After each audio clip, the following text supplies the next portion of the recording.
Good morning, students. So we'll start with a new chapter, ecosystem, a very easy chapter. So what we will be going to deal in this chapter is, first we'll understand what is ecosystem. You just write these points in the beginning, ठीक है, ताकि at the end of the chapter you should be knowing कि क्या ये सारे topic मुझे समझ आ गए. If you are able to understand all these 8 topics ना, this chapter is complete, right. So first we will see कि what is structure and function of ecosystem. तो इकोसिस्टम जब एज अ सिस्टम काम करेगा तो उसकी कुछ प्रोडक्टिविटी होगी. इसमें इसके कुछ इसमें जो प्रोसेसेस होते हैं उनमें दो इम्पॉर्टेंट जो एक्टिविटीज़ हैं वो एक है डिकम्पोजिशन, दूसरा है एनर्जी फ्लो. ठीक है, तो वो हम देखेंगे. Then we will have ecological pyramids, ये भी टॉपिक होगा. इकोलॉजिकल पिरामिड्स देखेंगे क्या होते क्या हैं. इकोलॉजिकल सक्सेशन, न्यूट्रिएंट साइकिलिंग, जो अपने carbon cycle, nitrogen cycle, oxygen cycle. I know ये सब आप लोअर क्लासेस में पढ़ चुके हो, बट स्टिल थोड़ा सा उससे ज़्यादा हम बेटर डीपर इंसाइट डेवलप करने की कोशिश करेंगे. एंड इकोसिस्टम सर्विसेज कि ये एनवायरनमेंट हमें ऐसी कौन सी सर्विसेज दे रहा है कि हर क्लास में आपके पास एक चैप्टर ज़रूर होगा इको इससे रिलेटेड, एनवायरनमेंट से related. So let's start with this. Then we have first is what is ecosystem. तो ecosystem is functional unit of nature. अब ये फंक्शनल का क्या मतलब है?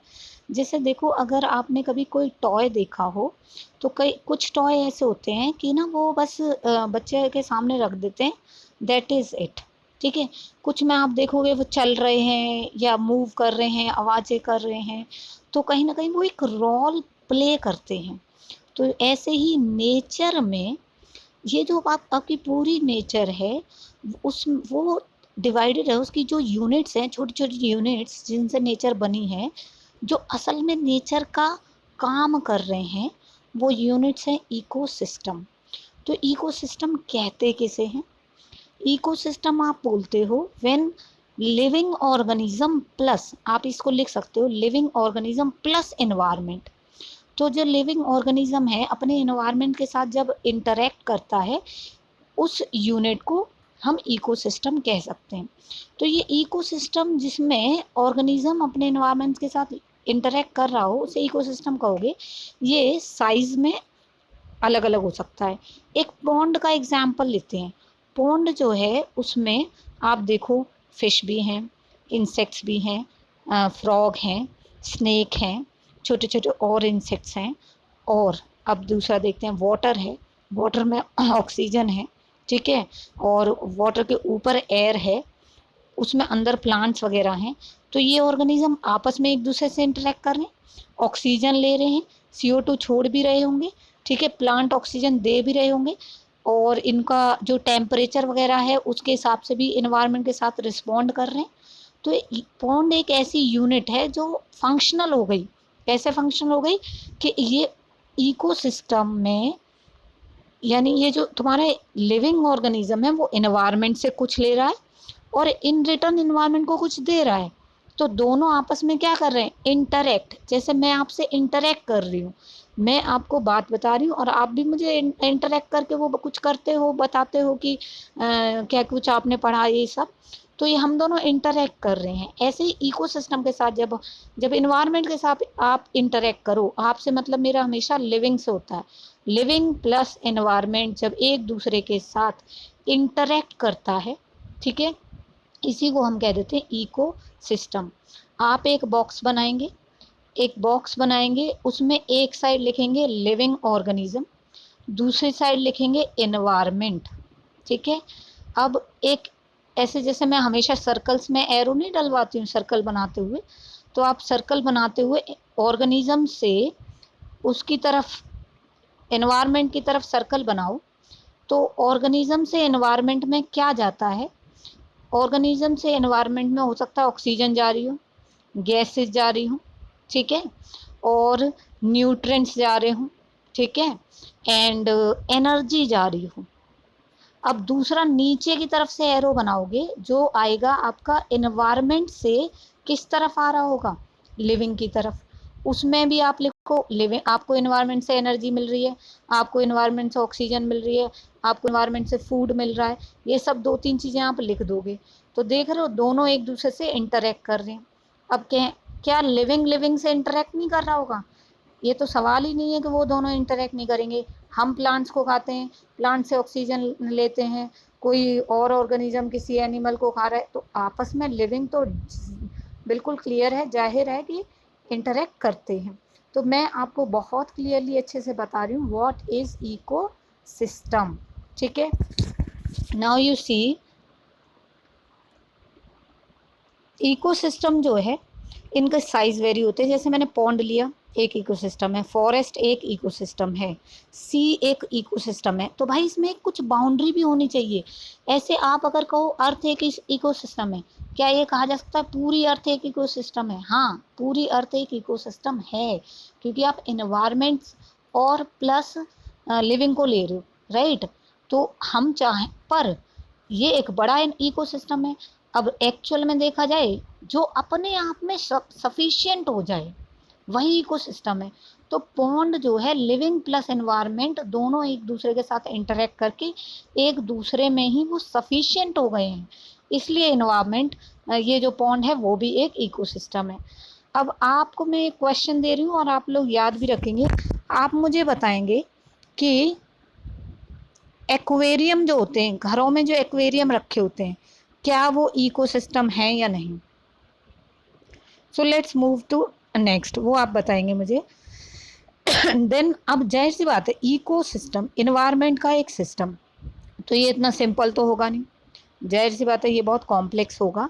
कॉम्प्लेक्स मतलब टॉपिक डिफिकल्ट नहीं है, बट भाई इतना कुछ हो रहा है एनवायरनमेंट में, हम लोग इतना कुछ एक दूसरे से इंटरेक्ट कर रहे हैं, तो उस हिसाब से बहुत लोगों ने कोशिश करी इकोसिस्टम को अलग अलग कैटेगरी में डिवाइड करने की। First ecosystem is terrestrial and aquatic में डिवाइड किया। टेरेस्ट्रियल जो ज़मीन पर रहते हैं, एक्वेटिक जो पानी में रहते हैं। फिर उन्होंने फॉरेस्ट, ग्रासलैंड, डेजर्ट, ये किसके एग्जाम्पल हो गए? टेरेस्ट्रियल के। पॉन्ड, लेक, वेटलैंड्स, वेटलैंड जहाँ पे पानी थोड़ा ज़्यादा होता है, दलदल कह सकते हो।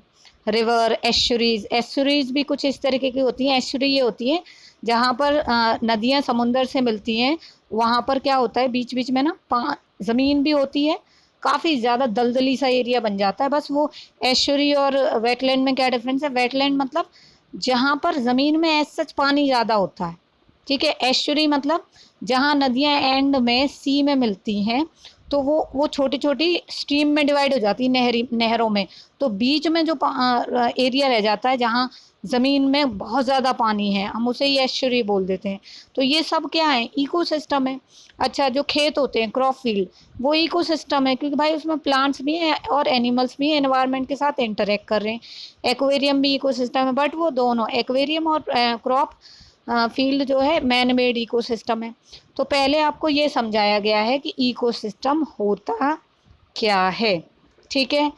अब हम इकोसिस्टम जब समझ गए कि इकोसिस्टम होता क्या है, तो इसका स्ट्रक्चर समझने के लिए हमें पहले समझना पड़ेगा कि इसमें कि इसकी बेसिकली इनपुट क्या है, क्या इसमें बेसिकली इसकी प्रोडक्टिविटी होती कितनी है। क्या इकोसिस्टम बोला, सिस्टम बेशक तुम यहाँ एनवायरनमेंट और लिविंग की बात कर रहे हो, पर तुमने उसे सिस्टम बोला है। कोई भी सिस्टम होता है तो उसका कुछ तो प्रोडक्शन, कुछ तो प्रोडक्टिविटी भी होती है। तो देखेंगे क्या प्रोडक्टिविटी है। तो पहले हम देखेंगे इसमें क्या किस किस चीज़ का इनपुट होता है, इन्वायरमेंट से इसमें क्या आता है।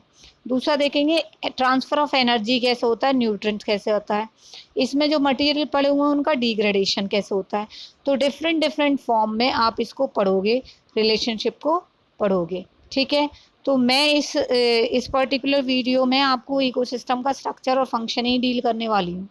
इसमें हम देखेंगे कोई भी इकोसिस्टम होगा, एनवायरनमेंट भी हमने पढ़ा था कि इसमें कुछ एबायोटिक फैक्टर होते हैं, कुछ बायोटिक फैक्टर होते हैं।